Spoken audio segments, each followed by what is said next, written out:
So, are we going to have to deal with this all year round again? Every single day. Listen to Meghan and Harry release new documentaries, interviews, their books, etc., whatever it is, you name it. We'll probably get tea towels, mugs, cutlery sets. Because I can't do it for another year, right? I can't sit here and talk about Meghan Markle and the Ginger Whinger for another 300 days or so. Because the entitlement from them is getting way too strong, even I can't deal with it. The way I look at them now is, they show no remorse, no empathy. The moves they're making show no respect to their family, which is kind of funny to me because all year round last year they were complaining about how the royalists, the royal family, showed us no empathy whatsoever. So you want something from somebody, but you don't want to give it back in return? I just think I was born in the wrong time, I honestly do. Ladies and gentlemen, I'm sure you're all aware by now, I'm sure you've all heard about these groundbreaking interviews with Prince Harry. If you haven't, don't worry, there are so many I can't keep up either. But these interviews are solely there to draw attention to his new book, his memoir, Spare. You know, the book that's already half price at certain retailers. I wonder why that is. Could be a little hint, my friend. Anyway, in an interview with ITV1, he has made some interesting comments that I want to cover. Now, we can't talk about everything because I don't want to be sat here for an hour talking about Prince Harry and Meghan Markle. It's not really what I like to do, if I'm honest. But there are two things he did cover. Jeremy Clarkson and the royalists being complicit towards Meghan's pain. I'm honestly running out of these things at this point. So Harry, Meghan, could we stop playing the victim, blaming everybody else, claiming you're so oppressed? Because I can't keep buying these things, if I'm honest. The very first one I want to talk about, as you probably guessed, is the whole situation surrounding Jeremy Clarkson, because it is a very controversial topic. Now, for anybody that doesn't know about it, Jeremy Clarkson essentially wrote an article insulting Meghan Markle. For me personally, I don't condone it. I do think it was a step too far, but I personally wouldn't cry about it on social media, but everybody else did. Apparently, it got so bad for them, they wanted him arrested. Okay. They also wanted him fired from all of his jobs. It was a very controversial comment, but if we go down this road, I don't think people really know what they're asking for.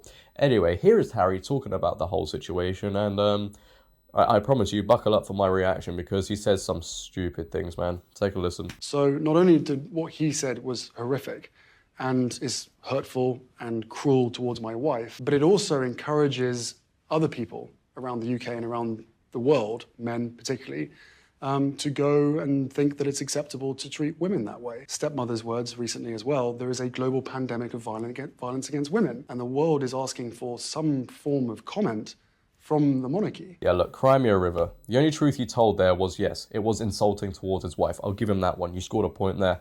However, I'm a massive advocate for men's mental health, for men being strong, men being masculine. So when I see men being pushed down the pit needlessly by men like you, then I have an issue, because you have used this situation to flip the narrative now. You have inverted it to blame all men. You're using one man's mistake to tarnish all men. You're sat there saying, well, what Jeremy Clarkson did is now going to encourage all men to treat women the same way. How did he treat your wife, my friend? Because I'm struggling right now. It was just words on a piece of paper. So you're using one man's mistake to tarnish all men, as we always do. But if that's a crime, if words on a piece of paper is a crime, we're going to have to build many jail cells, especially in my back garden, your back garden, my neighbour's back garden, because there won't be enough to house everybody. You're also saying there's a global pandemic in the abuse women face. I will sit here and say now, yes, there are terrible men out there, awful men that do terrible things, and they should be locked up forever. Nobody should see them again. But there are also terrible women out there. What people don't realise is, right, if men reported the same amount of abuse they get as women do, the narrative would be very different. The difference is, when a woman gets hit or something, everybody wants to report it and she'll go and report it. When a man gets hit in public, everybody starts videoing it and laughing at him. He doesn't report it and nobody else around him reports it. But I tell you now, if men reported it as much as women, the narrative would be very different. You also say that the monarchy should have some sort of accountability. Everybody is waiting for them to give a statement. Do you know why they haven't? Because they don't want to sink to your level. There is only one side right now that is handling themselves really well, being respectable, and it's clearly not you. Boom. And you know what? We're not even done there, right? We're not done there, because I also need to say Jeremy Clarkson, as I've been saying, isn't solely to blame for this article, right? People don't understand. It would have gone through so many proofreadings. Legal teams would have reviewed it. So the Sun also needs to take a lot of the blame. But Jeremy Clarkson will take all the blame because, well, apparently he's the one that published it. You just can't get through to people's minds. You can say so much, you can show them the proof, but no. Meghan was oppressed. Doesn't make any sense to me. Anyway, to round out this video, because it's getting a bit heated, isn't it? To round out this video, Prince Harry goes on to talk about the complicity of royal family members, royalists, of Meghan's pain. Everybody goes through pain, my friend. We just don't rely on everybody else to fix our issues. Is that controversial to say? I don't know. But here he is talking about the oppression and everything they go through, etc., etc. It's just a broken record at this point. Take a look. I don't want history to repeat itself. I do not want to be a single dad. And I certainly don't want my children to have a life without a mother or a father. The relationship between certain members of the family and the tabloid press, those certain members have decided to get into bed with the devil, right? To rehabilitate their image. But the moment that rehabilitation comes at the detriment of others, me, other members of my family, then that's where I draw the line. Forgiveness is 100% a possibility, because I would like to get my father back. I would like to have my brother back. They've shown absolutely no willingness to reconcile up until this point. And I'm not sure how honesty is burning bridges. You know, silence only allows the abuser to abuse, right? The one group of people that could have helped or stopped this from happening were the very people that were encouraging it to happen. Or some of the way that they were acting or behaving definitely felt to me as though, unfortunately, that stereotyping was causing a bit of a barrier. Look, I don't know where this man's entitlement comes from, but it's really strange to me. It really is. Can we just leave Diana out of this, by the way? I feel like people are just using her name at this point to score points. That's all people do. Your wife's situation is very different to Diana's, and I find that quite disrespectful. You compare the two. You have made millions of tarnishing your family's name.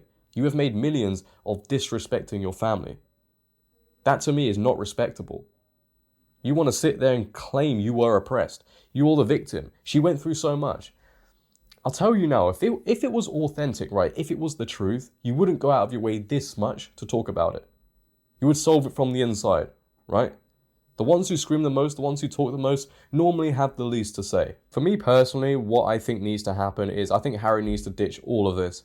Ditch the cameras, ditch the entertainment, ditch documentaries, ditch the books, and just go find himself. Go traveling. Spend time away from everything, your wife included, and just go traveling, find yourself, because for me, it just shows you have no sense of direction and you're being pulled in different ways by certain people. Look at the difference between Harry and William, right? You can clearly see there is a difference there, the way they carry themselves. William is more masculine, Harry is more feminine. And if the royal family really do get involved in this, I really think it will be a loss for them because, as I've said before, they really do hold themselves with such respect and they've handled themselves really well in this situation, because to have two crying children constantly shouting at you must be very hard. You know, I don't think many people could deal with that. So I do have to applaud them. I just hope they don't get involved. I really do. But what is your opinions, ladies and gentlemen, on this whole situation? Do you think Harry may be telling the truth now? Have you warmed up to him? Don't know why I asked, because it's we all know. If you have enjoyed today's video, ladies and gentlemen, then please for me, make sure to leave a like rating. If you're new, hit that big red subscribe button and turn on bell notifications so you never miss a video. But until next time, it has been your boy JD. Please for me, make sure to always have a great day and stay safe. I'm out. Peace. See you next time.